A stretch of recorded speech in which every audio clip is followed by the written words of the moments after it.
చీమ కోరిక. స్నేహితులు, మీకు చీమలు తెలుసు కదా? అవి మన ఇంట్లోనే తిరుగుతూ ఉంటాయి.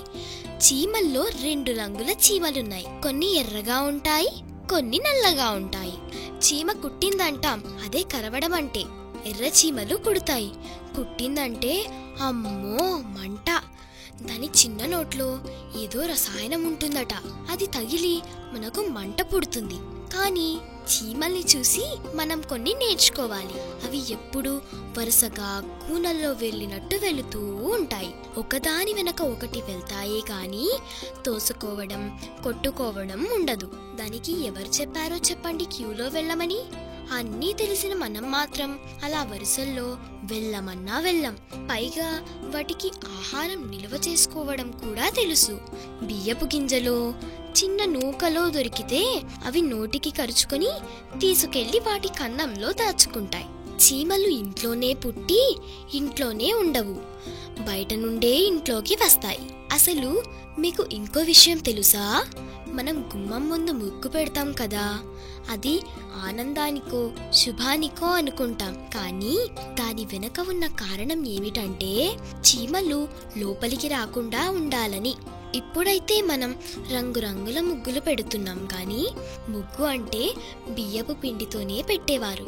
ఎందుకంటే చీమలు లోపలికి రావాలనుకొని గుమ్మం ముందు ఉన్న బియ్యపు పిండిని తింటూ అక్కడే ఉండిపోతాయన్నమాట. సరే, అసలు కథ ఏమిటంటే ఎర్ర చీమకి కుట్టే స్వభావం ముందు లేదట. మన పాదం మీదికో చేతి మీదికో ఎక్కితే తీసి నలిపి పారేసేవారు. అసలు మనం చీమ మనల్ని కుట్టగానే ఎందుకు దాన్ని నలిపి చంపేస్తున్నాం? దానికో చిన్న కథ ఉంది. మనకు పాము, తేలు, పెద్ద పెద్ద క్రూర జంతువుల వల్ల చావు కలుగుతుంది కదా. ఆ పెద్ద పెద్ద జంతువులు, విషసర్పాల వల్లే మనుషులు చనిపోవాలా అని అనుకొని గర్వంతో బ్రహ్మదేవుడి గురించి ఘోరంగా తపస్సు చేసింది చీమ. నేను కుట్టగానే మనిషి చనిపోవాలి అనే వరం కోరుకోవడానికి. చీమ కోరికకు, అది చేసే తపస్సుకు దేవతలు, ఇంద్రుడు అందరూ భయపడ్డారు.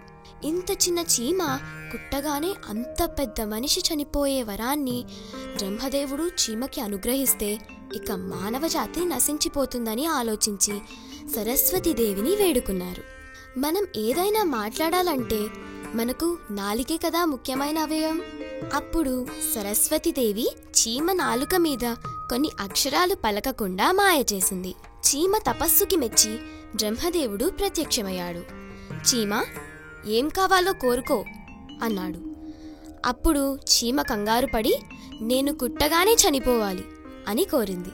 బ్రహ్మ తథాస్తు అని వరమిచ్చాడు. సరస్వతీదేవి తన మాయతో చీమని అలా పలికేలా చేసిందన్నమాట.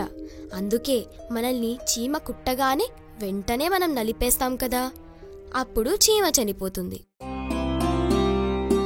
అందుకే మనం పెద్దల దగ్గరికి వెళ్ళి ఏదైనా అడగాలనుకున్నప్పుడు సరిగ్గా స్పష్టంగా అడగాలి. అడక్కపోతే చీమకి జరిగినట్టే జరుగుతుంది.